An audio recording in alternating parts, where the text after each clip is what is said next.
sistem pelaporan monitoring efek samping obat, ya, atau pharmacovigilance, sistem pharmacovigilance, ya.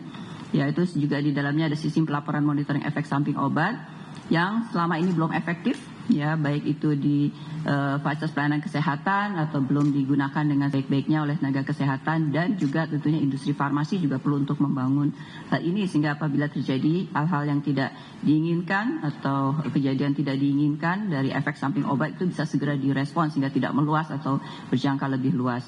Dan yang keenam adalah tidak adanya efek jerah dari berbagai perkara hukum yang selama ini pada kasus-kasus kejahatan obat dan makanan, ya. Ya, walaupun dengan rasa sedih, ya, kita bisa melihat sekarang bahwa dampaknya sangat menyedihkan tentunya, tapi menunjukkan bahwa satu kelalaian atau kejahatan obat itu bisa memberikan dampak yang sangat strategis, sangat menyedihkan, dan ini adalah aspek kemanusiaan yang harus menjadi perhatian kita semua, ya. Bahwa sistem pengawasan obat dan makanan ini tidak hanya dijalankan oleh Badan POM, ya, tetapi dibangun dengan kontribusi 3 pilar pengawasan, ya, dan ini melibatkan kita semua betulnya, ya. Pertama adalah pelaku usaha sebagai produsen hingga penjual produk obat dan makanan kepada konsumen yang memegang tanggung jawab utama dalam menjamin terpenuhinya persyaratan keamanan, mutu dan manfaat atau khasiat produk, ya, sesuai dengan persyaratan standar yang ditegakkan di dalam sertifikat cara produksi obat yang baik, cara distribusi obat yang baik, cara uji klinik yang baik, ya, apabila itu adalah dalam pengembangan obat, dan izin edar yang sudah diberikan oleh Badan POM. Misalnya ada ketentuan-ketentuan yang betul-betul harus diikuti, dan kasus ini menunjukkan bahwa produsen obat yang melakukan dengan patuh ketentuan yang ada, mereka terhindar, ya, dari upaya kejahatan ini sehingga bisa masuk ke dalam sistem produksi mereka. Itu pembuktian itu sudah ada, ya. Jadi ini saya kira menjadi pengingat kita semua para pelaku usaha untuk betul-betul memegang syarat-syarat standar yang sudah ditegakkan dari sertifikasi yang sudah diberikan, izin yang sudah diberikan. Karena itu selain juga tentunya melindungi masyarakat, melindungi konsumen, tapi juga melindungi dunia usaha, melindungi industri farmasi dalam hal ini. Pemerintah termasuk di dalamnya tentunya Badan POM sebagai regulator yang menetapkan menegakkan standar kriteria serta peraturan terkait keamanan mutu manfaat sejak pre-market sampai dengan post-market.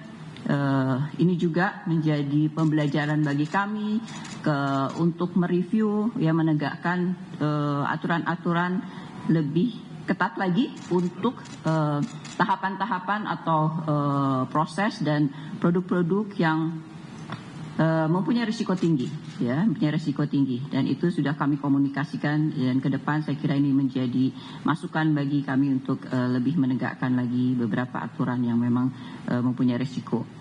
Kemudian juga tentunya Badan POM akan terus menegakkan fungsi pembinaan, pendampingan dan fasilitasi. Tentunya kami akan terus mendukung kemudahan berusaha tentu, tapi kembali lagi aspek keamanan dan mutu, amanan dan mutu dari produk itu harus bukan sesuatu yang kita korbankan. Dan kami akan selalu mengingatkan pada pelaku usaha dengan berbagai tentunya surveillance, monitoring dan inspeksi yang kami lakukan dalam setiap tahapan. Kemudian juga masyarakat, ya, kami menghimbau sebagai konsumen merupakan screening terakhir, ya, sebelum kita sebagai pengguna air dari produk obat dan makanan. Saya kira masyarakat harus terus, bagaimana kami selalu mengedukasi masyarakat menjadi konsumen yang cerdas. Kemudian juga di dalam ini juga ada tenaga kesehatan dan fasilitas kesehatan yang saya kira akan bersama-sama. Kami sudah berkomunikasi dengan berbagai asosiasi keahlian klinis, ya, asosiasi untuk dokter klinis yang masing-masing, untuk kita bersama-sama membangun satu sistem farmakovigilan yang kuat di fasilitas kesehatan. Bagian kedua adalah tentang tadi adanya kelalaian dari tanggung jawab industri farmasi dalam pemenuhan keamanan dan mutu obat, dalam mutu obat sebelum produksi, sebelum pemasukan dari bahan bakunya, dan juga sampai dengan produksi dan peredarannya. Ya, industri farmasi sebagai pemegang izin edar obat bertanggung jawab terhadap mutu, keamanan, dan khasiat produk, termasuk juga mutu bahan baku yang digunakan, serta wajib melakukan pemantauan khasiat, keamanan, dan mutu obat selama obat diedarkan, dan wajib melaporkan hasilnya pada Badan POM. Ya. Untuk itu, industri farmasi harus memenuhi berbagai ketentuan standar, antara lain adalah Undang-Undang tentang Kesehatan, Undang-Undang tentang Perlindungan Konsumen, sampai turun pada Perka Badan POM, antara lain Perka Badan POM tentang kriteria dan tata laksana registrasi obat, di antara lain itu dengan berbagai peraturan dikaitkan dengan sertifikasi lainnya. Nah, sesuai dengan CPOB, cara produksi pembuatan obat yang baik, industri farmasi harus melakukan pengawasan mutu, quality control terhadap bahan awal untuk memastikan kesesuaiannya dengan pesanan, serta bertanggung jawab atas pengujian bahan awal sebagaimana dijelaskan dalam dokumen registrasi. Industri farmasi harus melakukan kualifikasi pemasok dalam pemastian mutu dan integritas rantai pasok. Ya, jadi ini jelas. Kasus ini dimulai dengan tentunya adalah pengawasan dan pasokan dari bahan pelarut yang tidak memenuhi ketentuan dan tidak dilakukan jaminan mutu, ya, pengujian dan sebagainya dilakukan oleh industri farmasi sebelum mereka menggunakannya dalam proses produksinya. Kemudian juga sesuai dengan pedoman cara distribusi obat yang baik (CDOB), fasilitas distribusi harus memperoleh pasukan obat dan atau bahan obat dari pemasok yang mempunyai izin dan harus melakukan kualifikasi yang tepat sebelum pengadaan dilaksanakan. Jadi pemilihan pemasok termasuk kualifikasi dan persetujuan penunjukannya ini merupakan tanggung jawab dari produsen atau distributor, ya, yang membeli dan memasok obat, bahan baku obat atau bahan tambahan obat. Dalam hal ini adalah pelarut adalah bahan tambahan obat. Pengawalan mutu obat beredar dilakukan melalui sampling dan pengujian serta pengawalan keamanan farmakovigilan melalui pemantauan efek samping atau kejadian tidak diinginkan terkait penggunaan obat. Ini juga menjadi tanggung jawab dari industri farmasi yang kemudian tentunya dikonfirmasi melalui pengawasan post market oleh Badan POM.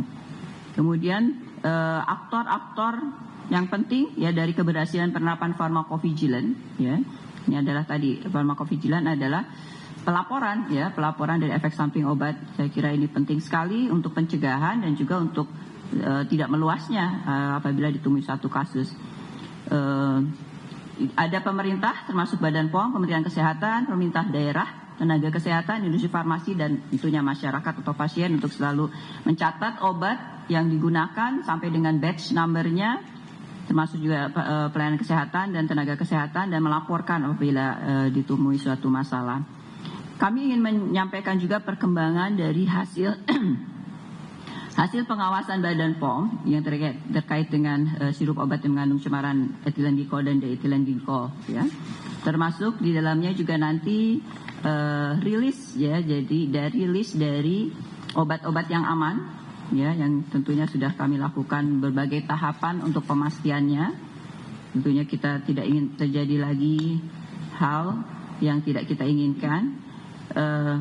Jadi kembali merespon kejadian tidak diinginkan KTD GG apa ini, Badan POM telah melakukan berbagai upaya, ya. Kami sudah melakukan press conference sampai dengan press release, ya, 9 penjelasan publik. Pada hari ini kembali kami menyampaikan progresnya.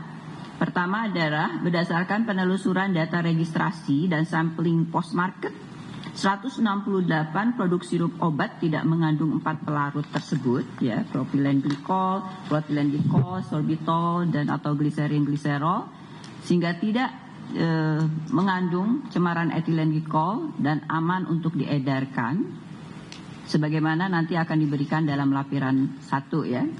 Sekarang